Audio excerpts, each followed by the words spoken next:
O terror gelou o sangue de PH. No espelho embaçado do banheiro da Escola Estadual Arnoldo Azevedo, refletiu-se uma figura pálida e espectral. Uma mulher loira, com cabelos longos e desgrenhados emoldurando um rosto macilento.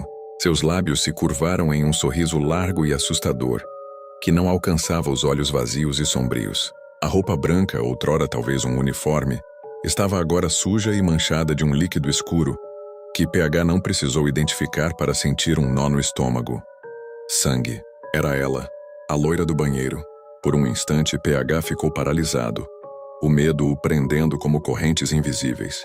A figura no espelho parecia se mover, o sorriso se alargando, os olhos fixos em seus. Uma força fria e opressora invadiu o ambiente. Mas no meio do pavor, uma centelha de coragem, uma urgência primal de sobrevivência, acendeu-se dentro do pequeno corpo de PH. Ele não sabia de onde vinha essa ousadia repentina, mas era forte e o impulsionava para a ação. Quando a figura pálida no espelho pareceu se mover em sua direção, flutuando sobre o chão sujo do banheiro, PH agiu por puro instinto.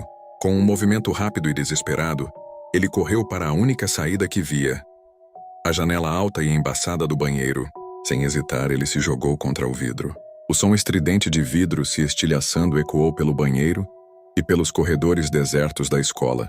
Cacos afiados voaram, arranhando seus braços e pernas, mas a dor era insignificante comparada ao terror que sentia. PH caiu para o lado de fora, no escuro da noite que já havia engolido o cruzeiro. A queda o deixou zonzo, mas a adrenalina o impulsionou a se levantar e correr. Ele não olhou para trás, não se importou com os ferimentos. A única coisa que importava era se afastar o mais rápido possível daquele banheiro amaldiçoado e da criatura que o habitava.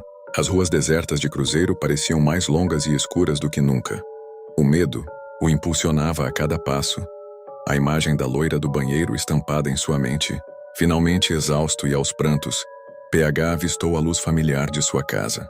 Ele correu para a porta, a abriu e se jogou nos braços de seus pais, agarrando-se a eles como se sua vida dependesse disso. A experiência aterrorizante no banheiro da Escola Arnoldo Azevedo o marcaria para sempre. A prova viva de que as lendas, às vezes, eram muito mais reais do que se podia imaginar. A pacata cidade de Passa Quatro, aninhada na serra de mesmo nome, parecia o cenário perfeito para a paz. Mas para Joaquim e sua irmã, Rita, era um lugar de luto silencioso. 2 anos haviam se passado desde o trágico acidente que tirou a vida de seus pais na estrada sinuosa da serra. A perda havia transformado os 2 jovens de 25 anos. Joaquim se tornou um homem calado, o protetor da família, enquanto Rita, outrora a alma livre da casa, agora tentava preencher o vazio com uma energia inquieta, como se estivesse fugindo de uma sombra que a seguia. O primeiro sinal veio com a lua nova. Rita, que sempre foi vibrante, começou a ter mudanças sutis. Seus olhos, de um castanho claro e quente, pareciam refletir um brilho dourado à noite. Seus sentidos se aguçaram, e ela reclamava de dores nos ossos, como se seu corpo estivesse em uma luta interna. Joaquim, preocupado, a levava ao médico. Mas os exames não mostravam nada. A cidade, por sua vez, começou a se agitar com relatos sobre animais selvagens que atacavam o gado, deixando as carcaças rasgadas de forma violenta. Joaquim, que trabalhava como guia de trilhas na serra, começou a conectar os pontos. Ele encontrou pegadas na lama que não eram de nenhum animal que ele conhecesse, e notou que elas se tornavam mais frequentes com o passar dos dias. A maldição era um sussurro na cidade, uma lenda que havia voltado a assombrar a paz de Passa Quatro. Ele vasculhou os documentos e os antigos pertences de seus pais e encontrou um velho diário de seu bisavô. Lá, ele descobriu a verdade. A maldição do lobisomem era hereditária em sua família, uma herança maldita que se manifestava a cada geração. A lua cheia não era apenas uma fase, mas o sinal de uma transformação dolorosa. O diário também revelou a verdade por trás do acidente de seus pais. Eles não morreram em uma tragédia, mas sim em um confronto. Seu pai, que era o lobisomem, estava fugindo de caçadores que haviam descoberto a maldição. Ele havia se sacrificado para proteger sua família. A verdade atingiu Joaquim como um soco. Ele percebeu que o destino de sua irmã, Rita, era o mesmo de seu pai. A próxima lua cheia, chamada de Lua de Sangue pela lenda, seria a primeira transformação completa de Rita. Joaquim, com o coração partido, tentou conversar com a irmã, mas ela negou a verdade, se sentindo traída pelo irmão. A dor da maldição se somou ao sofrimento da perda de seus pais. A noite da lua de sangue chegou com uma intensidade aterradora. Rita, trancada no quarto por precaução, soltou um grito de dor. O som de ossos se quebrando e músculos se rasgando ecoando pela casa. Joaquim, parado na porta, sentiu uma mistura de pânico e amor. A porta se abriu, e o que saiu de lá não era mais a sua irmã, mas sim uma criatura de mais de 2 metros, com os pelos pretos, presas afiadas, e olhos vermelhos que brilhavam na escuridão. O lobisomem tinha o corpo de uma fera, mas os olhos ainda eram de Rita. No mesmo instante, um grupo de caçadores, liderados por um homem conhecido como o Caçador da Serra, cercou a casa. Eles vieram para matar a criatura. Joaquim se colocou na frente do lobisomem e o protegeu dos caçadores. A luta era contra o tempo. Joaquim sabia que sua irmã não era um monstro, mas uma vítima da maldição, e ele não a entregaria para a morte. Joaquim, com uma coragem que ele não sabia que tinha, confrontou os caçadores e o lobisomem, em um momento de clareza, correu para a floresta. Joaquim o seguiu, desviando dos tiros dos caçadores.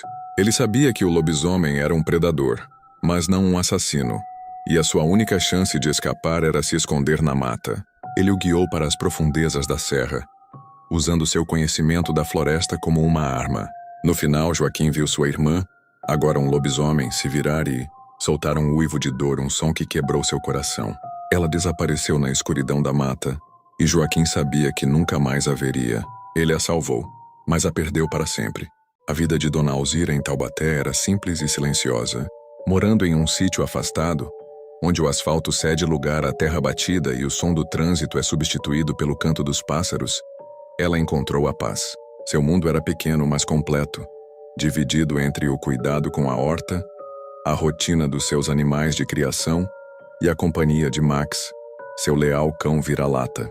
Mas em uma noite de lua cheia, o silêncio que ela tanto amava foi quebrado. Era quase meia-noite. Alzira, embalada pelo som de grilos, já estava deitada quando um barulho alto e repentino a fez sobressaltar na cama.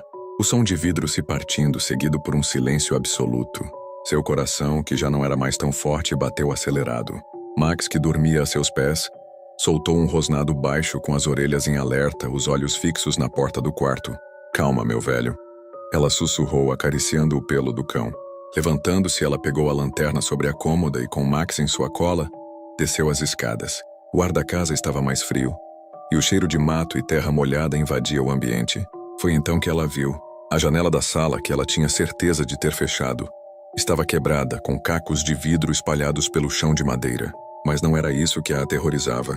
No meio da sala, agachada perto da lareira apagada, estava uma figura esguia.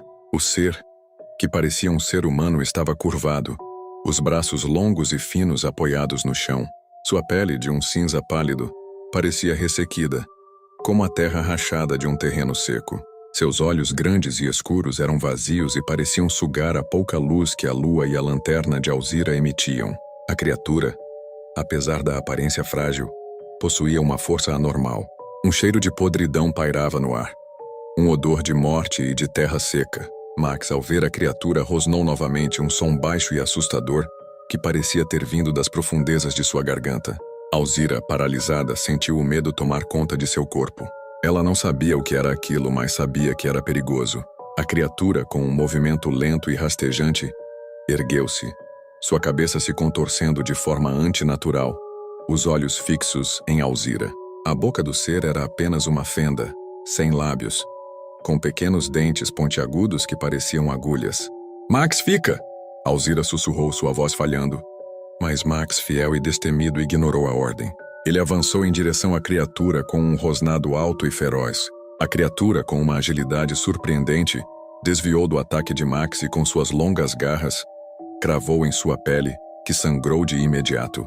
O cão soltou um ganido de dor. Alzira gritou, seu coração quase saindo pela boca. Sem pensar 2 vezes, ela correu para a cozinha. A criatura, agora de pé, estava bem atrás de Max, que lutava bravamente. Alzira pegou a primeira coisa que viu, uma panela de ferro, e jogou na criatura. A panela bateu no corpo seco com um baque oco. O ser nem se mexeu. Ele continuou a atacar Max, ignorando a panela. Alzira, Sabendo que a força bruta não funcionaria, se lembrou de algo que seu pai havia lhe contado há muito tempo. Filha, algumas coisas não podem ser combatidas com força, mas com a luz. Ela correu para o porão onde o disjuntor de energia ficava. O porão era escuro e úmido, mas Alzira, com suas mãos trêmulas, encontrou o disjuntor e o acionou. As luzes da casa se acenderam, inundando a sala com uma luminosidade forte e clara. A criatura soltou um grito de dor, seus olhos vazios se encolhendo com a intensidade da luz. Sua pele seca começou a soltar fumaça, como a de um papel que está sendo queimado. A criatura se encolheu, suas costas se curvando, e ela se arrastou em direção à janela quebrada, fugindo da luz. Ela pulou para fora e se perdeu na escuridão da mata. Alzira, ofegante, correu de volta para a sala. Max estava no chão, ofegante, a pata machucada, mas vivo. Ela o pegou nos braços, acariciando seu pelo.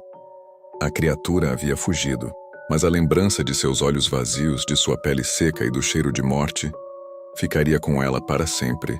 Ela sabia que a criatura, que se escondia nas sombras e no silêncio do campo, poderia voltar, e ela não teria apenas a luz para defendê-la na próxima vez.